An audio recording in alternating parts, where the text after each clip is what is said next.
Fred Loneragan from Machinations. Welcome to noise11.com. Thanks, Paul. Glad to be here. Trying to work out whether we had talked before. If it was, it would have been in the 80s sometime when, I was still spinning, well, it would have been vinyl back then, back on radio. Yes, yes.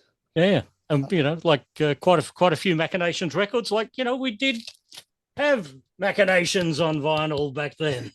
Very good. Great album, that one. That was a good album. Let's get back to the origins of the band. Fred, Tim and Tony, and along comes Nick a little bit later. The year is 1980. A lot of exciting things are happening in music in Sydney, in live music particularly. You would have had Midnight Oil, wouldn't have been long out of, I think they probably were still a pub band at that point, but, just before they developed, Radio Birdman would have been doing the rounds of Sydney venues at that time. A very exciting time to decide, hey, we're going to form a band. Yes, it was a very exciting time. Tim and I had gone to London in 79, just prior to forming the Machinations. We'd played in several school garage bands prior to that, but we went to London, and I think over a 6-month period probably saw 50 odd bands. That post-punk era bands. I saw The Cure supporting The Specials, supporting Gang of Four, for example, and we saw the really early version of the Human League when there was just a couple of guys being boiled and things like that, supporting Susie and the Banshees. And that really impressed us, with the electronics side of things. And we said, well, why don't we do something like that? Let's. So we ended up coming back to Australia, buying all the, keyboards and sequences and drum machines, and off we went. Well, because I guess the Oils and Birdman, as we just spoke about, they were full-on guitar bands. That's right. Yeah. You coming along, being inspired by all of that, and there would have been other young, upcoming British artists, such as the guys from Duran Duran and Spandau Ballet. That sounds funny talking about them in this context of a Midnight Oil Radio Birdman, but very first Spandau Ballet album with Chant Number One, Duran Duran, the very first album, was a lot different to what they became later in the 80s. Yes, that's right. Yes, and that early post-punk period, I thought it was fantastic. Bands like Magazine and the Pop Group and stuff like that. There was some really good stuff going on over in London at that stage. So first gig for this band, Garibaldi's, is that the name of the venue? Garibaldi's was a restaurant in East Sydney. And yes, we talked to the owner. They used to serve spaghetti bolognese in buckets and stuff for about $2. And we spoke to the owners there and put a show on there, yeah. Do you remember what was in the set list at that point that you hung on to and suddenly, was recorded years later? Well, Average Inadequacy would have been in that set list, yes, and probably Jack, which we're still playing now. But a lot of it's gone by the wayside, probably. A funny thing about that show was there was a band called Socket Set supporting us, and Socket Set became the Drop Bears. So they go right back to our first gig ever. Yeah. And Lobby Loyde, he had a part in the early days of this band. That's right. Yes, we were good mates with Ian Ryland from X and Sardine. We used to hang out at his house quite a lot, drinking lots of cups of tea, and he was a good mate of Lobby's, and he got us to. Lobby used to come over, and both of them became mentors really of the Machinations' early days. Consequently, Lobby was doing Sunny Boys in those days as well, and he started a thing called SCAM, which was Sydney City Artist Management, and we had a little house in Eurong Street as our headquarters, and It was basically us and the Sunny Boys and a band called the Table Waiters. And yeah, so long history with Lobby. And Yeah. he ended up doing that, producing that first album as well. And, Yeah. and you've destroyed an illusion that rock music fans of Australian bands of the early 80s have had when you said we were sitting around drinking lots of tea. Cups of tea. Yeah. Yes. Well, that was during the day, you know. What happens after hours stays after hours. That's right. Average Inadequacy, the first single, that was a Lobby production, wasn't it? That's right. Yes, we did that at Trafalgar Studios in Annandale. And going into the studio with somebody like that uh, Yeah, must have been a huge learning curve for you. he made it pretty easy. Lobby was such an easygoing guy, you know, he was really easy to work with. And he brought everything down to our level at that stage, and you know, it was good. It was fun, you know, like we only had $500 to record the we did the single and the EP in that session, um, uh, which came out on Phantom Records. Um, yeah, so no, it was a lot of fun actually. So from 1981, Phantom Records, to 1983, White Label, which was Mushroom. This was the album White label, yeah. Esteem. If I can just pull it out there, the White Label. It wasn't White actually too label. white now that I come to think of it. But White Label was an offshoot of Mushroom Records. Hunters and That's Collectors right. would have been on the label around the same time That's right. as Yeah. you guys. Why was White Records set up then? Were you seen as something that quite didn't fit within Mushroom, but something that Yeah. they wanted to I work think with? we also didn't want to be on a major label, but we wanted the the financial backing that a major label provides. So we basically Hunters were in the same feeling about it. So Gadinsky said, "All right, well, I'll set something else up to sort of help you guys out, as it were." Yeah. Hmm. So what came first, Talking to a Stranger by Hunters and Collectors or Precious Way by Machinations? Probably talking to a stranger. Um, we actually did a re-release of Average Inadequacy with White Label. We re-recorded it. Um, but I mean, it had already run its course. The second version of it didn't really do much. And then we released Jack, which again didn't do much because of its chorus that said, "I want to take some 1960s LSD." So, you know, 2SM That wouldn't doesn't touch. sound very cup of tea. No, very much. Well, it was sort of a bit of a mishmash of Kerouac and the Beatnik period and, you know, like all that sort of stuff, you know. Like, Yeah. I love the play on words with yeah, precious way, yeah.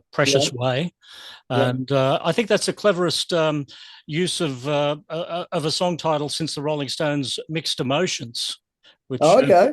because Keith Richards wrote "Mixed Emotions" so that when Mick sang it, it's mix emotions. Oh, okay. Yeah, of course. Yeah. Yeah. So what went into the thinking of Precious Way? You've obviously had a big smile on your face when you came up with the title of that. You know, I was just mucking around really, you know, like I thought it was a good play on words and, you know, we love to confuse people, you know. And it still does you well in the set list. Yes, yes, we're still doing it live. Yeah, yeah, it's still people love that song. Yeah. Yeah. Let's talk about Esteem. And Russell Dunlop was involved with the production of this. I think he was Brown and Dunlop, BAD. Yeah, that's right. Yeah. They had a couple of minor hits of their own. They actually recorded Precious Way. So um we recorded the album with Lobby and then I tore off. My girlfriend was living in London, so I tore off for a second trip to London. And we put the album tapes on hold while I was away. Machinations became Machinations 2 and did a tour with the Reels, and, which was basically they were performing two the tapes of the album, uh, which it became a really quite a large cult thing, Machinations 2, while I was gone. And then we came back and went into the rehearsal rooms and wrote Precious Way on the first day I came back. So we decided that it was such a great little song that we better add it to the rest of the album. And uh, we went into 301. Was it 301? No, it was um, can't think. Oh, The hang on. studio, I can look it up on the back of the cover, can't I? Somewhere, the, the, probably. the studio Recorded that, at Central Studios. yes. Oh no, that's the rest of the album. Oh, okay. Lobby was Precious Way recorded at recorded at Albert Studios. Albert, yeah, Yeah. at Albert. And that was with Dunlop and Brown, yes. Yes. How's that for research? Instant research right from the back That's of your it. record. Hey, The great thing. look at that guy. Had What happened to him? hair in those days. Yeah. The second album with Julian Mendelssohn. Now, Julian, was he still living in Australia at that point? This was No, prior to him going off and becoming this, world no, famous producer later. he was over in London, and he came back. I think Mushroom brought him back to do some stuff with the models, and he heard some of our stuff at Mushroom at that stage, and got involved with us there. So he was over at Psalm Studios at that point with Trevor Horn and everything. Yeah. Yeah, because Julian Mendelssohn would have worked with the Pet Shop Boys by that stage. He worked later with Liza Minnelli, Dusty Springfield, and he was the producer of Paul McCartney's Off the Ground album. So didn't you train him well, Fred? Yes, very well. And I think he did some Kate Bush. He was madly in love with Kate Bush, I remember. Um, and Frankie Goes to Hollywood, of course. Yeah, he did a lot of stuff. That album generated No Say in It, My Heart's on Fire, again, two very important songs in the set list all these years, 40 years later. Yep, yep. We were actually at our gig. I think Tim's nephew might be playing some trombone in My Heart's on Fire with us, which will be fun. Yeah. Oh, in the upcoming gigs. Yes, yes. Oh, very special. Yeah. So who's in the band now? Okay, so we've got Tim's son Larry is playing keyboards now that Tony's died. Um, Nero's gone as well, and we've got Craig Hooper from the Reels playing bass, and Tim, of course, and we've got Adrian Cannon playing the drums. He's been with us for 8 or 10 years now, I think. Hmm. He was formerly with Rupert B, Funkified Filth, and played with Boric for a long time. Third album, Uptown. Yep. This was the one produced by Andy Wallace. Andy Wallace, yes. He'd been involved with the Electric album for the Cult, Slayer, Rain in Blood. He'd done prior to you. He'd later go on to work with Nirvana for Nevermind. And he was the producer of Jeff Buckley's Grace album. Yeah, he's done so much stuff, Andy. He did stuff with Toto and bands like that way back in the 70s, So Fleetwood Mac, I think he worked with as well. And the Beastie Boys, he did a lot of stuff with the Beastie Boys. Yeah, he was good to work with. Totally different to Julian. But we did all of that over in New York. Oh, well, except for a couple of tracks, we did Do to You and Intimacy in Australia before we left. But his wife didn't want him being away for months and months and months. So he organised a studio that was still actually being built. So we got it cheap in New York and went over to Quantum and did it over there. And again, we've got 3 albums, Do to You, a very important song to the set list based on that. And, looking at how you put a set list together, there's a lot of power punched out at the end of Machination show, isn't there? You know, like Yeah, one set list I saw where you're doing "Do to You," "My Heart's on Fire," "Precious Way," "No Saying It." yeah. Basically, punch, punch, punch, punch. Yes, Out well, out the door you go. nowadays we decided we wanted to do all the hits because we hadn't played a lot of them for a long time, and or the singles at least. And I don't think I think there's one song, The Letter, which wasn't a single in our set list now, you know. It's like, yeah. Even bringing out the occasional B side. I think "Man Overboard" was B side of "No Saying It," wasn't Yes, yes, yep. it? Yeah. Tell me about the song "Skin Dog." What's that? Skin Dog was a nickname for Nero back in the day. Tony used to call Nero Skin Dog. Probably was a song that we didn't have a name for that we wanted to run at that stage. It was probably, like in its infancy. And so we used to do that quite often, nickname songs that we didn't have a name for. Yeah. So, is there a fourth album ever coming? It's possible, yeah. Tim and I have, after these shows, we're thinking that, because I'm building a little studio in my basement at the moment. I live down the south coast now, and Tim's in Barrel, and he's got a little studio in his basement.